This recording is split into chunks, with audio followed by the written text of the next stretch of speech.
Hello friends, आप सबका एक बार फिर देवी टेक्निकल क्लासेस में स्वागत है। मैं सत्य प्रकाश गुप्ता। पिछले लेक्चर में हमने हाईवे के हॉरिजॉन्टल कर्व के बारे में पढ़ा था। आज हम उसी से रिलेटेड उसका नेक्स्ट टॉपिक सुपर एलिवेशन को स्टार्ट करेंगे।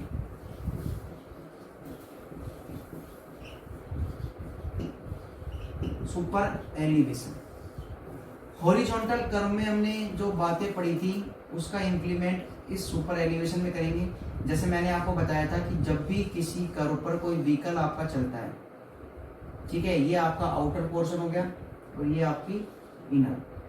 व्हीकल की सीजी के आउटवर्ड में जो मैंने आपको फोर्स बताया था सेंट्रीफ्यूगल फोर्स, और नीचे व्हीकल का वेट डब्ल्यू। ये आपका टायर ए और ये टायर बी। टायर ए पर लगने वाली रिएक्शन आर ए, बी पर लगने वाली रिएक्शन आर। अगर हम इसमें ये एज्यूम करें कि ये हमारा हॉरिजॉन्टल है, जो आपने अलाइनमेंट रखा है वो हॉरिजॉन्टल रखा है, कोई सुपर एलिवेशन नहीं दिया, तो ध्यान रखिएगा आउटर पोर्शन पर एक सेंट्रीफ्यूगल फोर्स पी एक्स्ट्रा लगेगा, जिसकी वजह से इस टायर बी पर जो रिएक्शन होगा वो ज्यादा होगा as compare to tier A. यानी कि इस कंडीशन में reaction at B R B is greater than reaction at R A. या फिर आप ऐसे ही बोल सकते हो सेंट्रीफ्यूगल फोर्स के जो आपके इफेक्ट थे, जिसमें एक आपका चल रहा था स्किडिंग और एक ओवरटर्निंग, इस कंडीशन में आपको ध्यान रखना होगा जैसे ही स्किडिंग या ओवरटर्निंग अकर होगी आपकी रिएक्शन एट आर ए इसके इक्वल हो जाएगी जीरो। तो ये सब हमने पढ़ा था। यहाँ पर जो आपका नेक्स्ट टॉपिक है सुपर एलिवेशन। अब जब भी आपका व्हीकल किसी हॉरिजॉन्टल कर्व में एंटर करता है और आउटर पोर्शन पर जो एक्स्ट्रा फोर्स एक्ट करता है सेंट्रीफ्यूगल फोर्स, उसकी वजह से आपका व्हीकल ओवरटर्न कर जाता है। सुपर एलिवेशन को हिंदी में हम बोल देते हैं भारी उठान। इसको एक और नाम से जाना जाता है बैंकिंग या कैंटिंग भी बोल सकते हैं या कैंट भी बोल सकते हैं। सुपर एलिवेशन में बेसिकली करते क्या है, सुपर एलिवेशन में रोड के आउटर पोर्शन को या आउटर एज को इनर एज के रेस्पेक्ट में रेज करते हैं। आप सोचिए जब आप किसी कर्व वाले रोड पर चल रहे हैं और जैसे ही आपका व्हीकल इस सर्कुलर पाथ पर मोशन करता है तो आउटर व्हील पर प्रेशर ज्यादा होगा। आउटर व्हील पर प्रेशर ज्यादा होगा तो इनर व्हील आपका सरफेस से टच को धीरे धीरे उठना शुरू करेगा। तो हम क्या करते हैं, इस आउटर पोर्शन को उठा देते हैं ताकि इनर पोर्शन आपका वापस नीचे आ जाए। इसी को आप नाम देते हो सुपर एलिवेशन या बाहरी उठान। यानी कि आउटर का मतलब बाहरी और हमने उसको एलिवेशन दे दिया, इसलिए क्या नाम दे दिया गया, सुपर एलिवेशन। अब इस सुपर एलिवेशन को एक बार समझ लेते हैं। सुपर एलिवेशन में जो बताया गया कि रोड की आउट यानी कि इनर एज और आउटर एज जो दो है, इसमें आपने आउटर एज को इनर एज के रेस्पेक्ट में इस तरह से रेज किया। सपोज ये आपका पेवमेंट है और ये आपकी इनर है और ये आपकी आउटर एज है। आउटर एज को आपने एलिवेशन प्रोवाइड किया, यानी कि इनर एज में रोटेशन दिया है इस तरह का। ये जो इंक्लिनेशन है, इसी इंक्लिनेशन को नाम दिया गया है सुपर एलिवेशन। ये हमारी रोड की सरफेस है जिसको मैं बोल रहा हूँ विड्थ ऑफ द रोड। ये आपका रेज हुआ पोर्शन है, इसको हम कैपिटल ई से लिख रहे हैं, या इसको बोल सकते हो आप कैपिटल ई बराबर रेज ऑफ आउटर एज, यानी कि बाहरी किनारा जो आपने ऊंचा उठाया है। यहां से आप देखेंगे कि ये जो रोड की विड्थ है यानी कि इनर पार्ट को आपने रोटेशन दिया है, जिसकी वजह से आपका आउटर पोर्शन उठ गया। इसी को आप बोल रहे हैं सुपर एलिवेशन। यहाँ पर ध्यान देना है, कई बार आपसे रेज पूछ लेता है और हम जानते हैं इंक्लिनेशन को हम बोलते हैं टेन थीटा। तो यहाँ से जैसे ही आप टेन थीटा निकालोगे तो टेन थीटा आप लिखोगे कि यहाँ पर भैया ये तो आपका क्या है, कैपिटल ई है, और हमने रोड की विड्थ को क्या मान लिया, बी। अब सुपर एलिवेशन या रेट ऑफ सुपर एलिवेशन को आप इंटीग्रेट करते हो स्मॉल ई से, तो यहाँ से एक रिलेशन निकल के आया आपके पास, स्मॉल ई बराबर capital E upon B. Small E को बोलोगे rate of super elevation, capital E को बोलोगे रेज ऑफ आउटर एज, और बी आपकी जो रोड की गिवन विड्थ है। या यहाँ से इसको इस तरह से भी लिख सकते हो कि रेज ऑफ आउटर एज बराबर rate of super elevation Guna width of the road. ये सिंपल बातें कई बार सीधा एग्जाम में पूछ लेता है।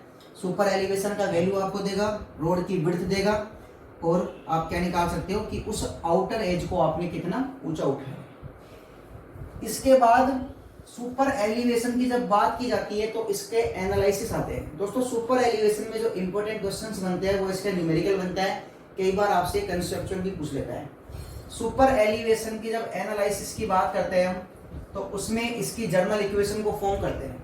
अब यहाँ पे ध्यान रखना है कि इस एलिवेटेड पोर्शन पर, यानी कि ये मान के आपको चलना है कि ये आपकी रोड था, इनर को आपने रोटेट कराया, या फिर इसको थोड़ा बड़ा डायग्राम बना लेते हैं।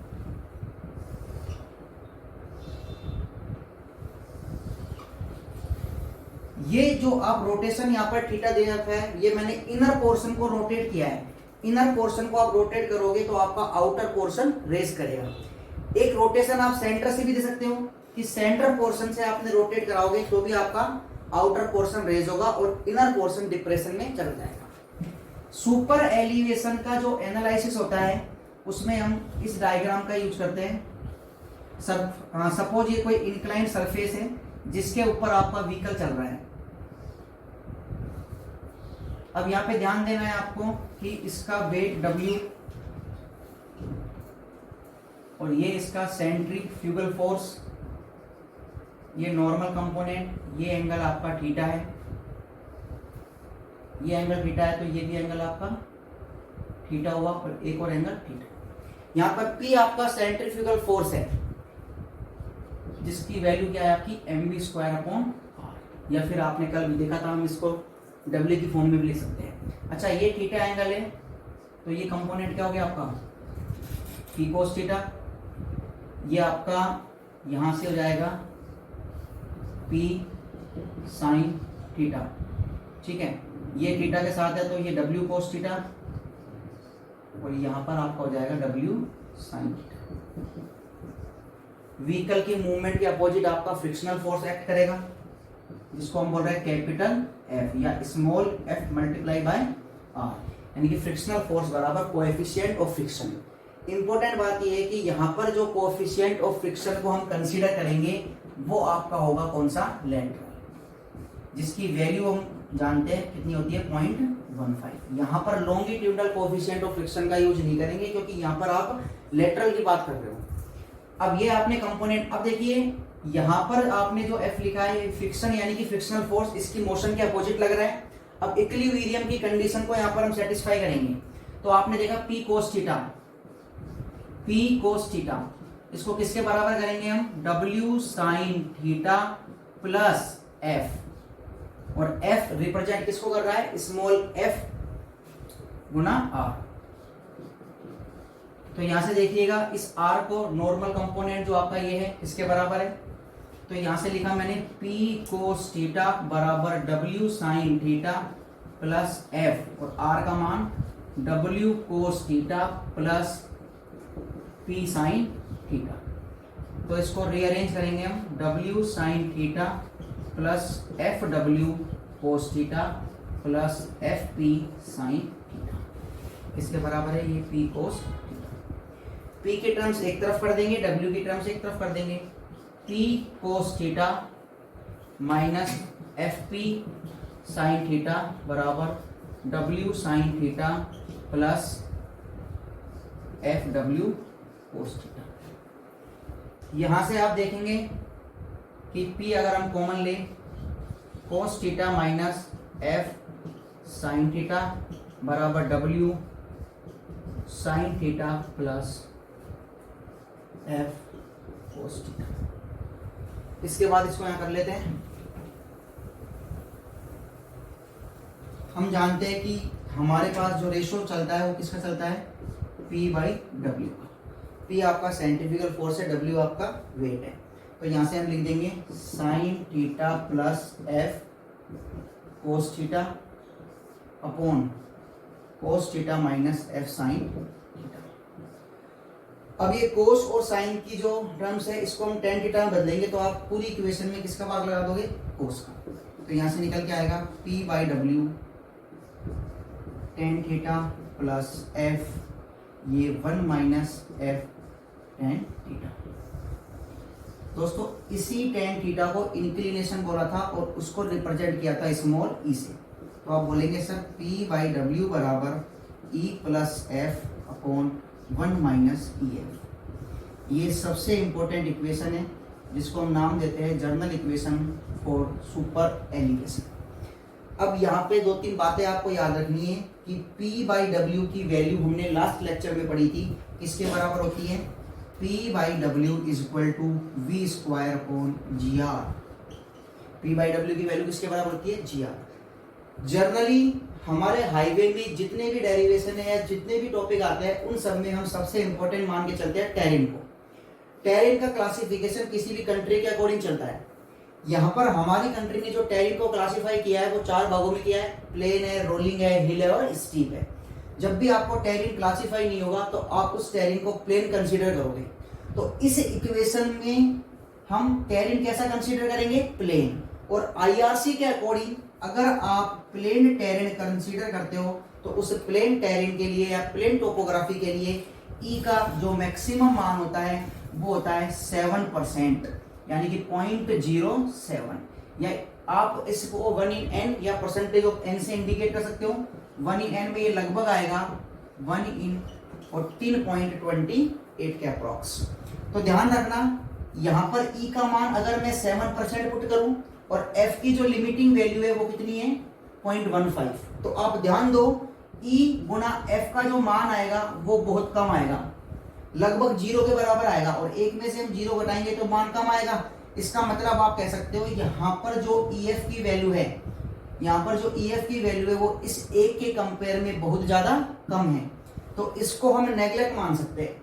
तो इसे को नेगलेक्ट जब आप मानोगे तो यहाँ से आपके पास जो नई टर्म्स निकल के आएगी, लास्ट टर्म निकल के आएगी, वो ये आएगी E प्लस एफ बराबर V स्क्वायर अपॉन GR।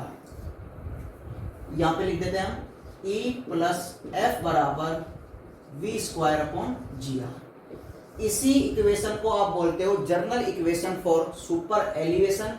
सबसे इंपॉर्टेंट बात है, इसमें जो V का मान है वो आपका किसमें आएगा? मीटर पर सेकंड में। ध्यान रखना मीटर पर सेकंड और kmph में आपकी वैल्यूज में ज्यादा अंतर आएगा। हमेशा क्वेश्चन आपका जो पुटअप होता है 99% वो kmph में आता है। तो इस वैल्यू को आप जब kmph में कन्वर्ट करोगे तो E प्लस एफ बराबर फैक्टर कंसिडर करेंगे 0.278 का। अब ये V हो गया आपका, नीचे G का मान अगर मैं रखूं 9.81 और R, जैसे ही इसको आप पूरी टर्म्स को सोल्व करोगे तो यहां से एक वैल्यू निकल के आएगी आपके पास E प्लस एफ बराबर V square upon 127R। Same equation, same general equation for super elevation, बस इसमें जो V का मान हमने यहाँ पर सजेस्ट किया है वो किसमें यूज किया, वो किसमें? kmph, यानी कि V की वैल्यू आप kmph में पुट करोगे। और यहाँ पर आप ध्यान रखना E मतलब rate of super elevation, F का मान आपको याद रखना है कोएफिशिएंट ऑफ लेटरल फ्रिक्शन, जिसको कंसीडर कितना करते हैं? 0.15। R रेडियस हो गया, V हो गया आपका kmph। ये सुपर एलिवेशन की जनरल इक्वेशन है जिसका यूज आप जनरल, जैसे अभी आपने देखा कि यहाँ पर V का मान, R का मान, F का मान और E का। E और F की लिमिटिंग वैल्यूज आपको पता होना चाहिए। E का लिमिटिंग मान टेरेन के अकॉर्डिंग होगा, F का मान आपका फिक्स है, कितना है? मैक्सिमम 0.15। इस वीडियो के बाद सुपर एलिवेशन के 2-3 पार्ट और बच जाते हैं, जिसमें हम नेक्स्ट में आपको बताएंगे इक्विलिब्रियम सुपर एलिवेशन और डिजाइन सुपर एलिवेशन। थैंक्स।